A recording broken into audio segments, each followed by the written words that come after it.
Qu'est-ce que c'est que la biennale Reconnecting Earth exactement? Reconnecting Earth, c'est la première biennale de l'art et de la nature urbaine. Elle se décline en une exposition d'art et un programme pédagogique. Cette biennale, elle a été créée justement pour faire le lien entre art et science et pour permettre au public d'observer la biodiversité sous un autre angle. On part du principe que l'art permet de donner une autre perspective, un autre regard sur les questions environnementales. Derrière ce projet, il y a l'association Artwerk, qui est une association à but non lucratif reconnue d'utilité publique ici à Genève. Et elle fait la promotion d'un art engagé sur les questions environnementales, notamment grâce à un programme pédagogique, mais aussi une série d'expositions. Et à qui se destine donc ce type de projet? Alors on parle d'une réconnexion à la nature urbaine, donc on s'adresse à un public plutôt citadin. C'était cette année la deuxième édition à Genève, elle s'est déroulée pendant le mois de septembre et là on est déjà en train de préparer l'édition 2025 mais aussi l'édition Nomade, toujours ce thème Beyond Waters qui aura lieu à Kiel en 2024. La Biennale tente de thématiser un autre aspect de la biodiversité à chaque édition et l'eau et le lac en particulier est un environnement propice à la découverte. Souvent, quand on pense au lac, on pense à la biodiversité qui se trouve au-dessus, mais rarement à ce qu'il y a en dessous. Et de là, l'idée d'aller au-delà de l'eau. Alors on peut commencer par les Bains des Paquis, qui est un espace emblématique de la ville, qui bénéficie d'une énorme fréquentation durant l'été. Et c'est un lieu aussi qui a permis, grâce à l'association des bains, de permettre à un programme culturel d'être mis en place. Et là, en l'occurrence, pour la Biennale, de présenter 5 nouvelles œuvres d'art qui couvraient des thématiques centrales de la Biennale, telles la perception de la biodiversité, la catégorisation des différentes espèces, dont les espèces invasives, et l'évolution du lac en lien avec le changement climatique et les actions humaines. L'œuvre de l'artiste zurichoise Monika Ursina-Jäger était une peinture monumentale à Memmele-Clay. C'est un ponton de près de 80 mètres de long et elle y a représenté les plantes aquatiques qui se trouvent normalement en dessous.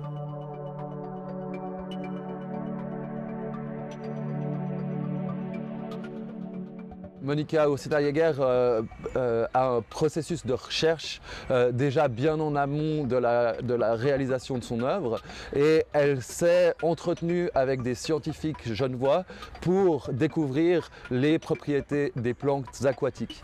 Et cette œuvre, elle a beaucoup stimulé l'imagination du jeune public, notamment tous les enfants qui sont venus en visite dans le cadre du programme éducatif. En quoi consistait ce programme à proprement parler ? Le programme éducatif visait, à partir des œuvres d'art, de pouvoir développer des activités créatives et comprendre autrement le lac. Un des exercices, c'était notamment d'imaginer qu'est-ce qu'il y a dessous le lac. Donc là, Monika Ursina-Jäger faisait justement un petit peu cet exercice de retournement, de montrer au-dessus ce qu'il y avait au-dessous. Là, au niveau simplement des classes du primaire, plus de 1200 enfants ont participé à ces ateliers. C'était l'occasion aux Bains des Paquis de recevoir 4 classes chaque matin et de les faire vadrouiller entre les différentes œuvres d'art comme point de départ à leur propre création. L'œuvre de Monika Ursina-Jäger, elle incitait à la contemplation, à l'exploration, mais il y avait d'autres œuvres au Bains des Paquis qui incitaient peut-être un peu plus à l'action. Je pense par exemple à l'installation de Louise Kamnitzer. Il y avait 2 œuvres en particulier qui amenait vraiment une action de la part des spectateurs. C'était justement l'œuvre de Louise Kamnitzer d'un côté et l'œuvre de Marie Grismar de l'autre. Dans le premier cas, les spectateurs-spectatrices étaient invités à prendre un bâton pour pouvoir faire des dessins homéopathiques. Iets abstrait. Et l'œuvre de Marie Grismar, elle, permettait aux spectateurs, spectatrices d'aller nager sous l'eau grâce à des masques, des palmes et des tubas qui étaient prêtés par notre team, et ainsi de découvrir des sculptures d'animaux marins qui auraient envahi le lac. Awesome. Was the artwork really good? Yeah, there was like a concrete like fish. Was that a fish? Yeah, it was a fish. Yeah, Yeah, and then there was like a blue lobster. yeah. And then I was thinking, if you're just swimming around down there, it'd give you such a fright. You just found that.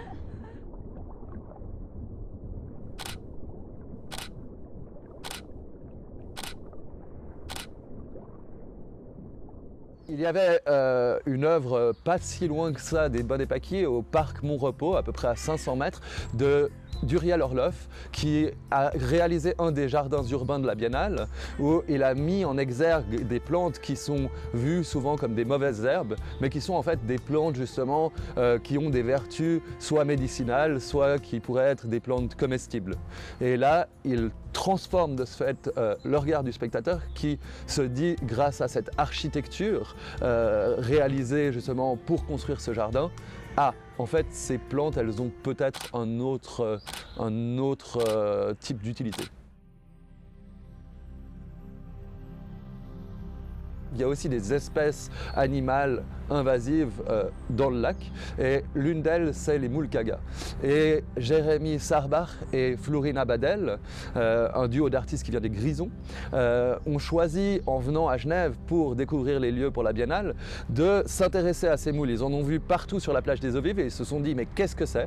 Et ils ont du coup créé une vidéo pour mettre en scène une de ces moules comme une forme d'oracle qui ferait le lien entre les crustacés du Léman et les spectateurs qui observent justement cet individu particulier. Ouais, cette œuvre était reliée directement à un des autres lieux de la Biennale, ce débarcadère où il y avait 3 artistes qui présentaient leurs œuvres. Et cette installation était en fait un aquarium avec des moules kaga et des moules zébrées à l'intérieur, vivantes. Ces moules étaient là et donnaient la possibilité aux spectateurs de pouvoir tourner un petit robinet pour pouvoir boire l'eau du lac. Pourquoi, vous me direz, boire l'eau du lac ainsi?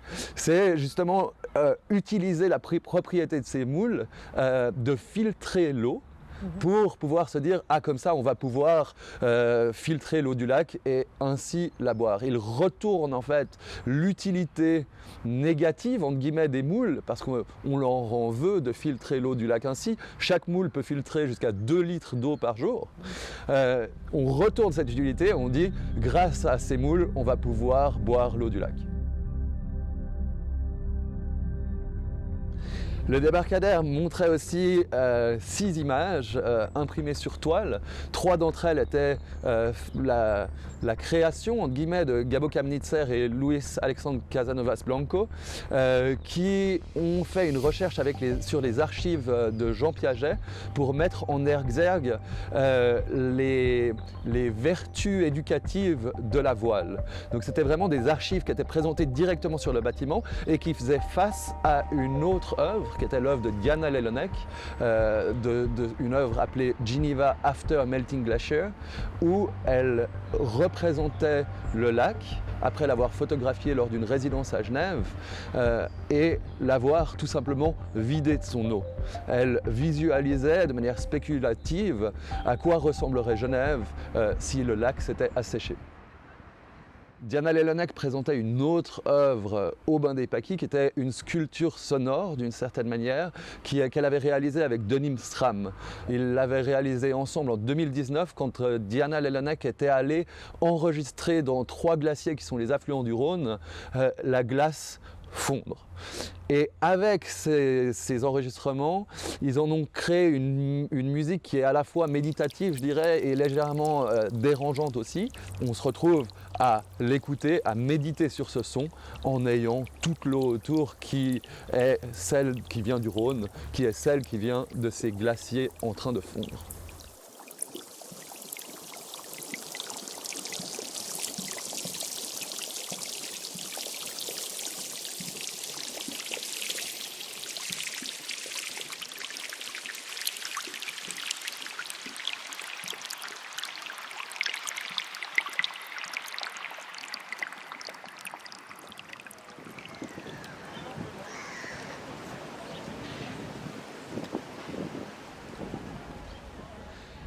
L'œuvre de Maria Teresa Alves était le deuxième jardin urbain de la Biennale et appelée Seeds of Change. Elle fait partie d'un projet où Maria Teresa Alves a recherché l'origine des plantes de New York qui sont venues justement dans le ballast des bateaux européens. Ce ballast, quand il était déchargé justement du côté des Amériques, permettait aux graines de pouvoir se disséminer dans l'environnement et ainsi à des plantes qui sont endogènes en Europe de partir de l'autre côté de l'Atlantique. Et Maria Teresa Alves, grâce à l'association Pro Natura et l'association de la libellule, ici à Genève, a fait une recherche sur les plantes qui se trouvent encore aujourd'hui à Genève et qui sont toutefois parties à cette époque de l'autre côté de l'Atlantique. La production de cette œuvre de Maria Teresa Alves vous a aussi inspiré toute une réflexion sur les solutions de recyclage, de réemploi à mettre en place pour certaines œuvres. C'est tout un défi de pouvoir utiliser et employer des matériaux durables. Et parfois, employer certains matériaux est vraiment nécessaire pour pouvoir exprimer un concept. Et en l'occurrence, les boudins de coco qui forment le jardin de Maria Teresa Alves sont faits en fibre de coco, ce qui n'est pas du tout local. Et donc on s'est demandé comment pouvoir recycler au mieux ces matériaux. Et là, en l'occurrence, ils sont récupérés pour un programme éducatif et donc ont comme une deuxième vie. Et est-ce qu'il y avait d'autres œuvres qui ont représenté un challenge en matière de durabilité ? On a présenté aussi des œuvres instructions sur 30 panneaux le long du quai Gustave Ador. Et là également, bien que ce soit un système qui soit mis en place par la ville de Genève, il semblerait que les panneaux soient toujours imprimés directement sur de l'aludibon et à partir de là, créer une masse de déchets, une grosse énergie dépensée. Et on a essayé de trouver un système pour pouvoir faire autrement. Et en ce moment, on essaye de faire perdurer ce système pour les associations qui sont les prochaines invitées de la ville. Les œuvres instruction, c'est comme des modes d'emploi. On pourrait prendre ça aussi comme des partitions de musique qui sont à déchiffrer et à interpréter par le spectateur. Et là, en l'occurrence, on a demandé à 15 artistes de la Biennale de créer des instructions pour se reconnecter à la nature. Le Bateau Genève, c'est avant tout une association qui permet aux personnes en situation de précarité, il y a beaucoup de migrants, de se réinsérer et de pouvoir notamment manger gracieusement le matin sur le bateau. Et le collectif Chanzaka a réalisé une installation qui s'appelle la conversation du cormoran. Et le cormoran est un oiseau migrateur. Pour pouvoir trouver les histoires et définir les histoires du cormoran, les artistes ont été interviewés, les passagers du bateau.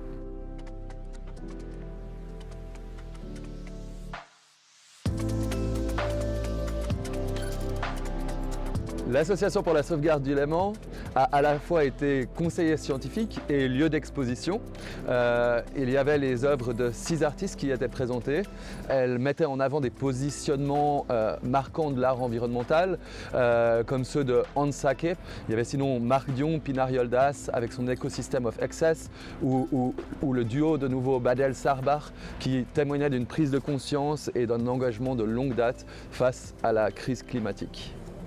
La Biennale se veut vraiment un point de rencontre entre art et science et l'art permet de rendre certains concepts plus accessibles sensoriellement en mettant l'accent sur le ressenti, sur l'intuition et le sensible, je dirais, plutôt que sur des notions cérébrales et abstraites.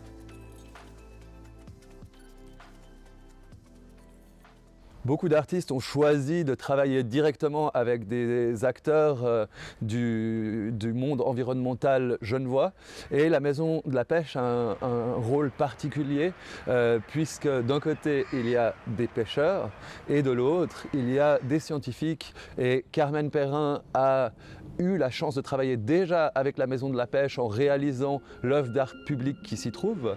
Et là, elle a décidé de ce fait de retravailler avec ce lieu et de prendre comme inspiration les nasses des pêcheurs et de réaliser une sculpture qui, à la place de simplement inviter le poisson à venir en captivité, l'invite à jouer et à pouvoir ressortir de la nasse. La sculpture de Carmen Perrin a pu être achetée par le canton de Genève pour justement pouvoir la laisser de manière pérenne sur place. Et maintenant, à la fin justement de la biennale, elle sera simplement immergée. L'idée était aussi de mettre en avant justement des lieux qui sont des lieux de nature en ville et grâce à l'association Pro Natura, on a pu présenter des œuvres à la Pointe-à-la-Bise et dans cette réserve naturelle, Anne-Laure Franchette et Manon Brio ont mis des bioplastiques, des bâches en bioplastique sur la tour d'observation et on savait dès la base que potentiellement ils allaient se décomposer avec le temps et qu'ils ne tiendraient pas jusqu'à la fin de l'exposition. Et c'est ce qui s'est passé à quelques jours du terme de l'expo. Il y a eu la bâche qui a cédé.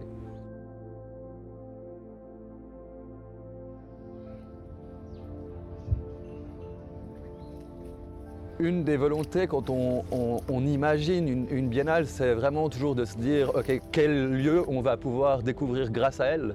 Et quand on parle de nature urbaine, dans une ville comme Genève, il y a des lieux qui sont propices à la découverte de la biodiversité, il y a des lieux qui sont propices tout simplement à un contact vraiment proche de la nature. La réserve de la Pointe-à-la-Bise en est un et il y avait également deux lieux satellites qu'on a choisis à Meyrin qui sont le jardin botanique alpin et le lac des Vernes qui sont des lieux riches en biodiversité et qui permettent une toute autre découverte du milieu. L'œuvre d'Alexandre Joly, elle permettait vraiment de faire le lien entre le Léman et les deux lieux satellites de Meyrin, puisqu'elle était aussi bien à entendre sur les bateaux des Mouettes genevoises, sur deux des lignes, et dans les deux lieux à Meyrin. Alexandre Joly, il a enregistré les fonds du Léman avec un hydrophone, mais aussi justement les fonds du lac des Vernes sous l'eau, tout simplement pour capter les différents bruits, et il en a fait 3 pièces sonores. On va revenir au Léman maintenant pour finir cette visite. Les Genevoises et les Genevois qui se promenaient sur ces rives, ils ont pu admirer une œuvre assez originale pendant la durée de la biennale. On a eu la chance de pouvoir inviter Raoul Walsh pendant 1 mois en résidence avant la biennale et il a peint les voiles de 4 voiliers de l'association Anyone Can Sail et les a fait ensuite naviguer autant pendant le vernissage que pendant le finissage, mais aussi parfois durant l'exposition, montrant comme ça, exhibant ces peintures qui sont dans un tout autre format que sur des toiles. Elles se retrouvent vraiment littéralement comme des peintures dans un tout autre cadre.